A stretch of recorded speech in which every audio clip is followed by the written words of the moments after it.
السلام علیکم۔ اردن کی ایک مسجد کے اندر ایک مولوی صاحب کی جمعہ کی تقریر شروع ہونے سے پہلے، وہ سرکاری مولوی تھے اور آج کل سرکاری مولویوں کا عالم کیا ہو چکا ہے آپ سبھی جانتے ہیں۔ بہت سارے تو ایسے مولوی حضرات ہیں کہ جو ان کا جیب گرم کر دے ان کی طبیعت کے مطابق بات کرتے ہیں۔ تو خیر، اردن کی مسجد کے اندر ایک سرکاری مولوی جمعہ کی نماز پڑھانے کے لیے گئے۔ ان کی تقریر شروع ہونے سے پہلے ایک بچہ کھڑے ہوا جس نے یہودیوں کی گندی اور غدود پالیسی کے خلاف اور مسلمانوں کی غفلت کے متعلق چند جملے ایسے کہے جو قابل ستائش ہیں، قابل تائید ہیں۔ وہ بچہ کہتا ہے، بھری مسجد کے اندر کھڑا ہو گیا اور کہنے لگا کہ جاگ اٹھو مسلمانوں، غفلت سے بیدار ہو جاؤ۔ آج عبادت کا، ریاضت کا، تعلیم و تربیت کا وقت ختم ہو چکا ہے۔ آج مسلمانوں کے اوپر جہاد فرض عین ہو چکا ہے، اس لیے کہ فلسطین کی سرزمین کے اوپر، غزہ کی سرزمین کے اوپر جس طریقے سے مسلمانوں کا خون بہایا جا رہا ہے، مسلمانوں کی عزتیں لوٹی جا رہی ہیں، مسلمانوں کا بے گھر کیا جا رہا ہے، یہ دیکھتے ہوئے مسلمانوں کے اوپر جہاد فرض ہو چکا ہے۔ وہ بچہ کہتا ہے کہ تمام دنیا بھر کے مسلمان تماشائی بنے ہوئے ہیں۔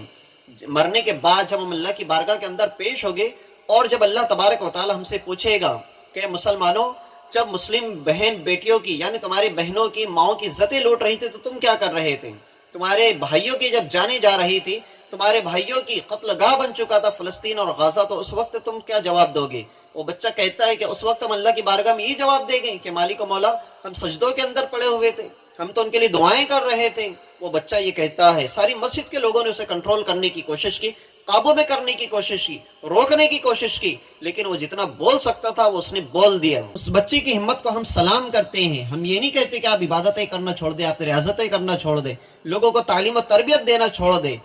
جہاں ہم مسلمانوں کے اوپر نماز پڑھنا فرض ہے، روزہ رکھنا فرض ہے، اسی طریقے سے ہمیں ہماری جان کی اور مسلم بھائیوں کی جان کی حفاظت کرنا بھی ضروری ہے، ہماری عزتوں کو بچانا بھی ضروری ہے، مسلمان بہنوں اور بیٹیوں کی عزتوں کی حفاظت بھی ہمارے ذمے۔ تو یقین جانیے کہ اس چھوٹے بچے کے یہ جملے بڑے بڑے مسلمانوں کے لیڈر بولنے سے ڈرتے ہیں، بڑے بڑے حکمراں اپنی زبان پہ لانے سے ڈرتے ہیں، کیونکہ اسرائیل کا خوف ہے، کہیں امریکہ کا خوف ہے، کہیں عیاشیوں کے اندر زندگی گزر بسر کرنے کی وجہ سے زبان کے اوپر یہ جملے نہیں آتے ہیں۔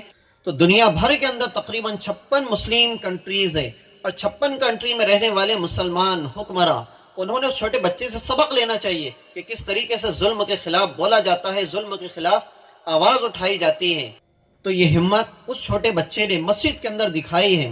تو اس چھوٹے بچے کی اس ہمت کے بارے میں آپ کی رائے کیا ہے؟ ہمارے کمنٹ باکس کے اندر کمنٹ کر کے ضرور بتائیں۔